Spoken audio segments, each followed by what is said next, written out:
ఇక తిరుమలకు భక్తులు పోటెత్తారు. వైకుంఠ ఏకాదశి కావటంతో స్వామివారిని దర్శించుకునేందుకు భక్తులు భారీగా తరలివచ్చారు.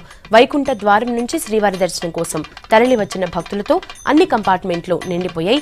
నారాయణగిరిలో ఏర్పాటు చేసిన తాత్కాలిక షెడ్లతో పాటు మాడవీధుల్లో భక్తులు నిండిపోయారు. తిరుమలకు 2 లక్షల మందికి పైగా భక్తులు తరలివచ్చినట్లు అధికారులు అంచనా వేస్తున్నారు. తెల్లవారుజామున 4 గంటల నుంచి సామాన్య భక్తులను అనుమతించారు. ఇప్పటికే అన్ని ఆర్జిత సేవల్ని రద్దు చేసిన టీటీడీ వైకుంఠ ఏకాదశి, ద్వాదశి సందర్భంగా ఇవాళ రేపు దివ్య దర్శనాన్ని మాత్రమే అమలు చేస్తున్నారు.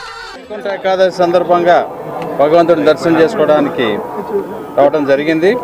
ఏర్పాట్లన్నీ కూడా బాగా చేశారు. ఆ భగవంతుడిని అన్ని విధాల యావత్ భారతదేశంలో ఉన్న ప్రజలందరికీ, పర్టికులర్గా ఆంధ్రప్రదేశ్, తెలంగాణలో తెలుగు ప్రజలందరికీ కూడా బాగా ఉండాలని, బాగా జరగాలని చెప్పి ఆశీర్వదించమని కోరుకోవడం జరిగింది. వెంకటేశ్వర స్వామి ఆశీర్వాదం వల్ల, వారి చల్లని దీవెనల వల్ల 2 తెలుగు రాష్ట్రాలు కూడా అభివృద్ధిలో, ప్రజల సంక్షేమంలో, దేశంలోని అగ్రగామిగా నిలబడాలని ప్రత్యేకంగా భగవంతుని కోరుకోవడం జరిగింది.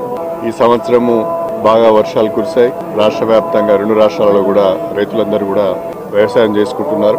ప్రజలందరూ కూడా సుఖ సంతోషాలతో ఉండాలని ఆ భగవంతుని కోరుకోవడం జరిగింది. వైకుంఠ ఏకాదశి సందర్భంగా ఈరోజు దర్శనం చేసుకుంటే పుణ్యం జరుగుతుందని, మంచి జరుగుతుందనేటువంటి సంకల్పంతోనే ప్రతి సంవత్సరానికి ఒకసారి వచ్చేటువంటి ఈ వైకుంఠ ఏకాదశి స్వామివారి దర్శనం చేసుకొని ఈ రాష్ట్రంలో కానివ్వండి, తెలుగు రాష్ట్రాల్లో, ప్రపంచంలో ఉన్నటువంటి తెలుగు వాళ్ళందరూ సుఖ సంతోషాలుగా ఉండాలని ఆ భగవంతుని ప్రార్థిస్తాం.